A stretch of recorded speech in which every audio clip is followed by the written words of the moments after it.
Hey guys, and welcome to LCPV-TV. So today I'm going to be talking about how I first started off in photography and why I wanted to make a business of it. But first, I'm going to announce the winner of my first competition. And as you would have heard in my last vlog, the person who originally won it decided to hand it over to somebody else for some reason. The runner-up winner for that is Josh Stevens. Well done, mate. I'm going to be messaging you very soon about the what, when and where. I guess I gained an interest in photography from my dad, I suppose. He had an old school 8mm Olympus SLR, and I think he's still got it somewhere at home in Norfolk. He used to always take it with him on holidays if we used to go somewhere as a family. He used to take pictures of scenery and of us lot, of the family and stuff. There's actually a picture of me taken with that camera, I think, of Dad when he was my age actually, with a little baby me strapped to him on top of a hill in Glastonbury. But I guess it wasn't until I got my first digital camera that photography became more of an interest.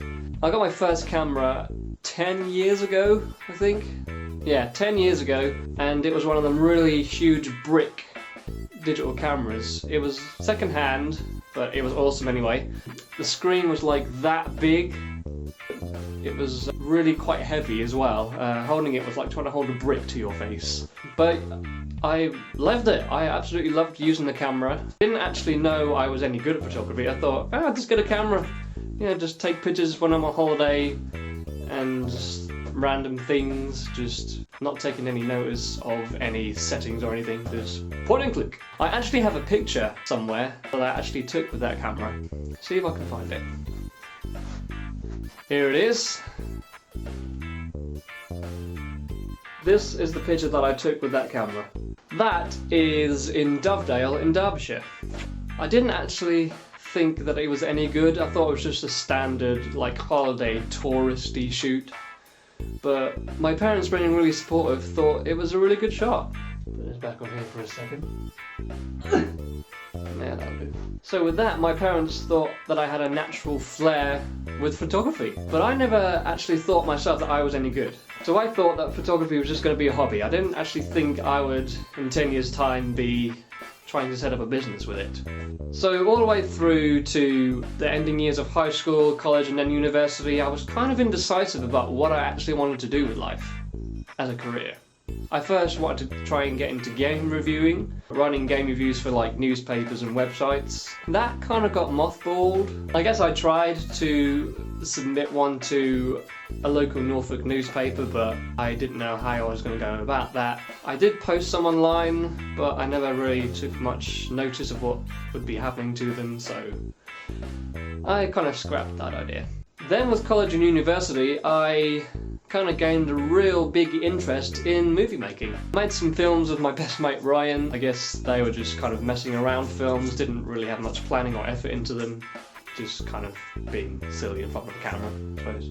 That was going to be my next aim, to try and get into the movie industry on the internet or through like production studios as a cameraman. But I guess the problem with that, unless you're in London or somewhere around that area, there's not really much work. So after I graduated from university, I then had the arduous task of finding a job. I then tried to go into radio.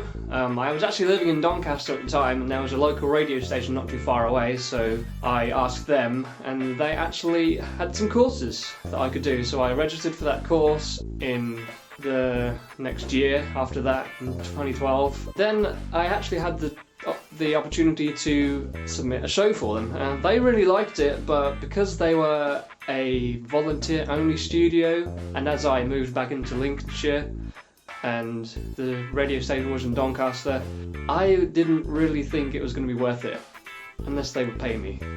So, and I didn't obviously want to pay me because it was a volunteer-only studio, so I kind of gave up on that idea. So after pretty much a lot of trial and error over the couple of years that I was graduated, I guess I had just done an independent skill set of myself, what I was good at and what I wasn't good at, and I guess it just came back to photography. I bought myself a camera, which I'm actually using right now.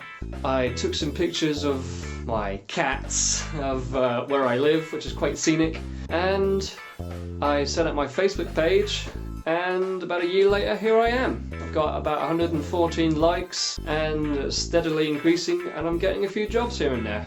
To be fair, compared to last year, I've come quite a long way. And there we have it. That is the story of how I got into photography. So thank you guys for watching this vlog. I hope you enjoyed it. There is one thing I need to mention before I go. I'm actually trying to develop some sort of website using moon fruit. Not fruit from the moon. That's a bad joke, I'm sorry. But this fairly professional looking website development thing on the internet called moonfruit.com is the platform that I'm using to create my photography website, just as like a gallery so you guys can see my pictures. That's going to be up hopefully next week, as long as I have the motivation to try and sort it out, because I have no idea what I'm doing in terms of web design. So thank you so much for watching this vlog, and I will see you in the next video. Bye bye!